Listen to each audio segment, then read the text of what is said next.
আজকে আমি আপনাদের শেখাবো এখনও পর্যন্ত যারা অনলাইনে আধার কার্ডের সঙ্গে মোবাইল নাম্বার লিঙ্ক করতে পারেননি তারা কীভাবে বাড়িতে বসেই পোস্ট অফিসের মারফত আধার কার্ডের সঙ্গে মোবাইল নাম্বার লিঙ্ক করবেন। এর জন্য আপনাদের গুগলে সার্চ করতে হবে service request for door step banking. এটি আপনার মোবাইল কিংবা কম্পিউটারে সার্চ করে নিয়ে দেবেন। সার্চ করে নেওয়ার পরে এখানে আমার প্রথম option service request from door step banking, এই অপশানটি আপনার এখান থেকে ওয়ে করতে হবে।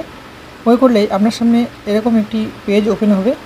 এখানে আপনি দেখতে পারবেন অনেকগুলো অপশান। এখানে আপনি open new account, Aadhaar ATM, bill payment, domestic money transfer এবং আরও অনেকগুলো অপশান দেখতে পাবেন। এখানে আধার মোবাইল আপডেট এবং নিচে চাইল্ড আধার এনরোলমেন্ট।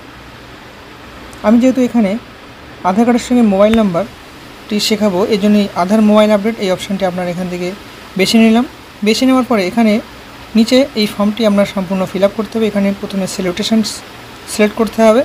সিলেক্ট করার পরে এখানে আধার কার্ডের যে ফার্স্ট নেম থাকবে সেই ফার্স্ট নেম এবং আধার কার্ডের যে লাস্ট নেম থাকবে সেই লাস্ট নেম এখানে আপনার লিখে দিতে হবে। লেখার পরে মোবাইল নাম্বার এখানে ইনপুট করতে হবে। এখানে ইমেল আইডি দিতেও পারেন অথবা নাও দিতে পারেন।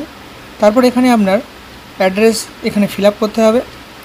আপনার যে সেকেন্ড অ্যাড্রেস থাকে সেই সেকেন্ড অ্যাড্রেসও আপনার এখানে লিখতে হবে। লেখার পরে আপনার এরিয়ার পিনকোড এখানে ইনপুট করতে হবে। এবার আপনার নিয়ারেস্ট পোস্ট অফিস এখান থেকে আপনার সিলেক্ট করতে হবে। সিলেক্ট করার পরে এখানে অটোমেটিক আপনার সব কিছু এখানে ফিল আপ হয়ে যাবে আপনার এরিয়ার পিনকোড অনুযায়ী। এখানে আপনার নিচে দেখতে পাবেন এনি স্পেসিফিক রিকোয়েস্ট যে ঘরটি আছে, এখানে আপনার কিছু লিখতে হবে। আপনি আধার কার্ডের সঙ্গে কী করতে চাইছেন, আমি যে এখানে মোবাইল নাম্বার আপনারা এখানে লিখে দেবেন মোবাইল নাম্বার লিঙ্ক করার জন্য।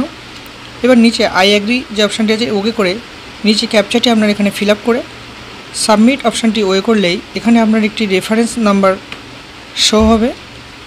ওই রেফারেন্স নাম্বারটি আপনার এখানে সেভ করে রাখতে হবে আপনার মোবাইল কিংবা কম্পিউটারে।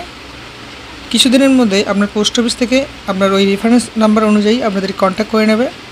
এভাবে আপনারা বাড়িতে বসেই আধার কার্ডের সঙ্গে মোবাইল নাম্বারটি লিঙ্ক করিয়ে নেবেন পোস্ট অফিস মারফত। আজকের ভিডিও এখানে শেষ হলো। সবাই ভালো থাকবেন এবং সুস্থ থাকবেন। আর এই ধরনের ভিডিও পেতে চ্যানেলটিকে অবশ্যই সাবস্ক্রাইব করে রেখে দেবেন।